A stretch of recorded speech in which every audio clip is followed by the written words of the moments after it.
Welcome, you reached Imperial Communications. Today review will be making purchases with merchants, useful information, volume 1. Let's get into it. So I thought I'd make this video, and this information that's coming from this video is information, and I guarantee you it's tons of videos out there. But with me knowing that, it's still seeing people is still making purchases, and either they don't know or they don't take the time to get the information. So I thought I'd put a video out there because it's still people out there getting duped. And if you are making, supporting someone with a small business or for a particular service, if they're not using PayPal or something like that, flag, don't use the service unless you're like getting a haircut, hair salon, that type of situation, and you can cash app them the money through that. But if it's something like you're buying t-shirts or some type of you're purchasing some type of service from them that you want them to do, they not using PayPal or you're able to put it through with a credit card, don't use it, because what happens is you're going off of a trust system at that point, and everybody not trustworthy, and you might do business with them one time, and then what they do is they make good, and then the next time they might jerk you, and then what is your course of action to get your funds back or whatever. So reason why I use the credit card or PayPal is because it's something that's called a dispute process. Now that image that you see right there, that's off of usvisa.com, and it basically just the imagery of how the whole dispute process is. That's even when making purchases with big merchants or whatever. Use your credit card, so that way if your merchandise comes in and it's not what it was advertised, it wasn't exactly what you were looking for, you could try to reach out to the merchant first to try to resolve the matter. If they basically tell you kick rocks, you can go to your credit card and dispute it. Tell them, hey, I ordered this. I ordered a red shirt. When I came in, it was green. It wasn't what I ordered. I tried to reach out to the merchant to rectify. They told me, shoot the breeze. I need to dispute this. The credit card company would then see exactly what you ordered, go to the merchant, basically ask them, hey, what happened? Provide us information why you did not send what the customer ordered. If they can't provide that information, what'll take place is that's where the chargeback process comes. They take the funds back from the merchant. Now, you have to reach out to your credit card company and find out what's their process. Every credit card company might have a different process, meaning by time, because a lot of this time, if you order something from a merchant and they say, well, it's going to take 90 days to receive. Now, that's a flag right there, because what happens is your credit card company might only have a certain time period where they can dispute this transaction.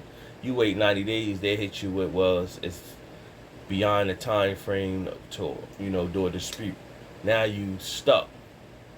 So a lot of times if you give a merchant a couple weeks, if they ain't got your product or whatever you order in a few weeks, dispute it or try to get it resolved. They don't, but your credit card company is your safety blanket. And I'm also co-sign PayPal as well.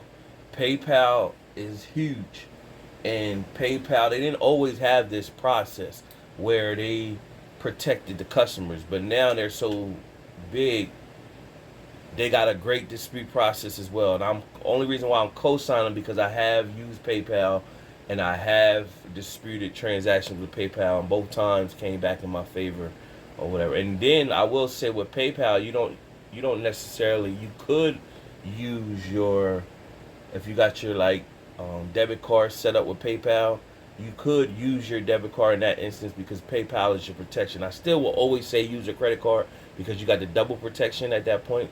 But let's just say you ain't there yet, and you got your debit card set up with PayPal.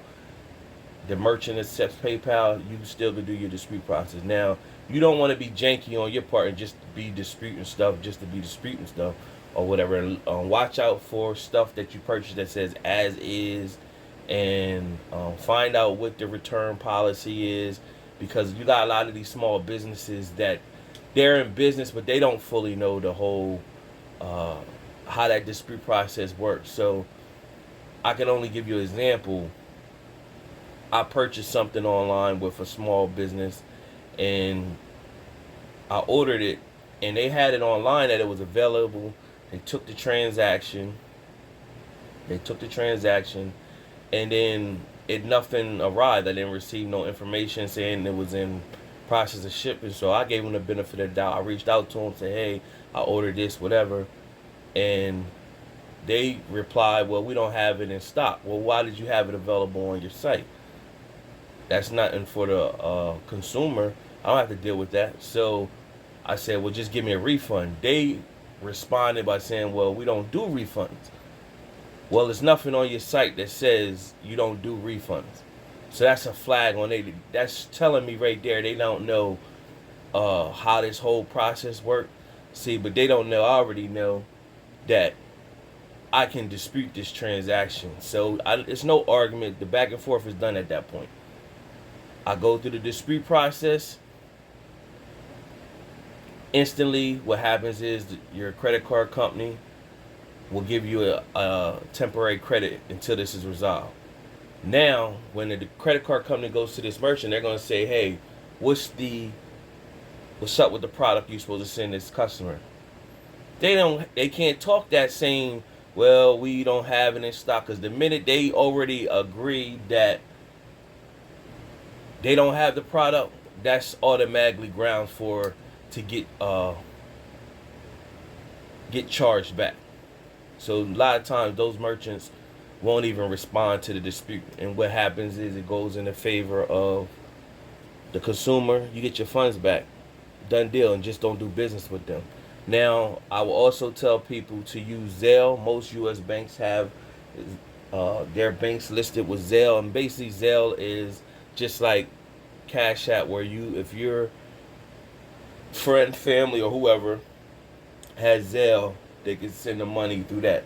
Cashapp charges a little fee when you transfer money through the Cashapp, but Zelle is free. As long as your friend or family or whoever has Zelle, you can send them money, and it's no charge to you. And a lot of times it goes through it goes through in seconds. Same process with Cashapp. And a lot of people, when I talk to them, they say, "Yo, Cashapp, well, won't you got Zelle?"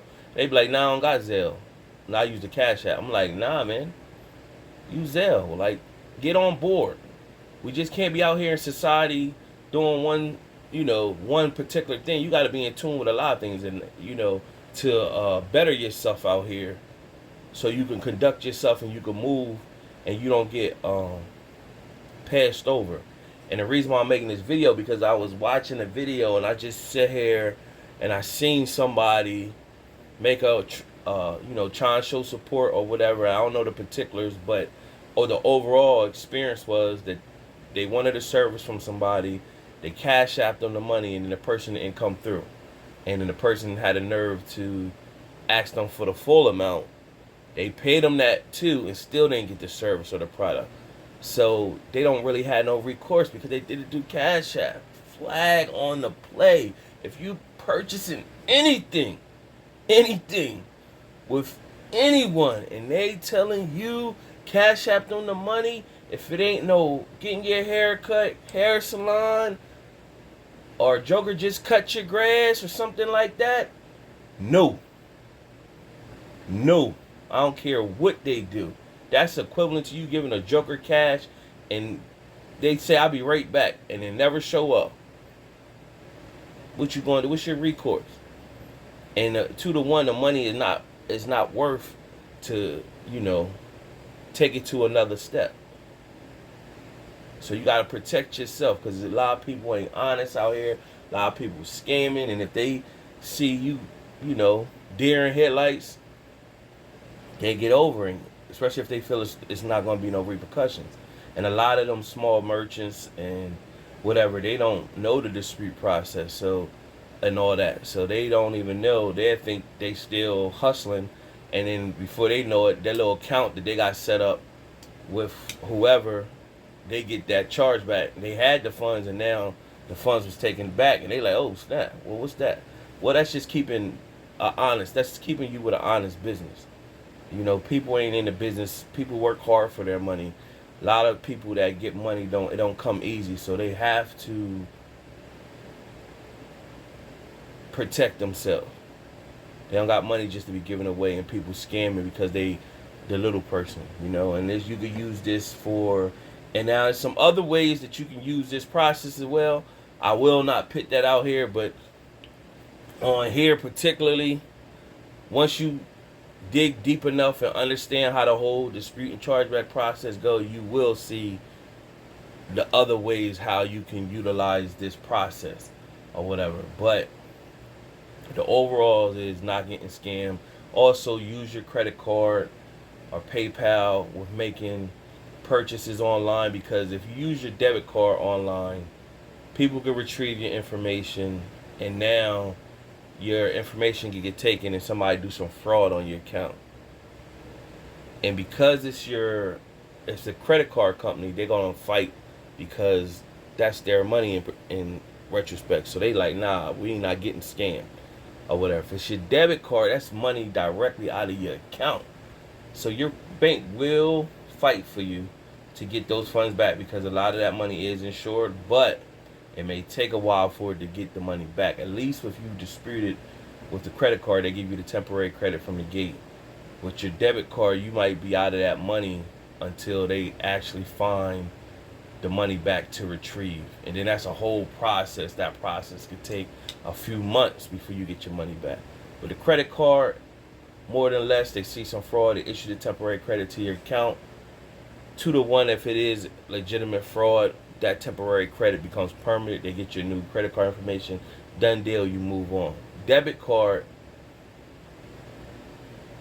you might be sitting without that money for some time. Might take a few months to get that money back.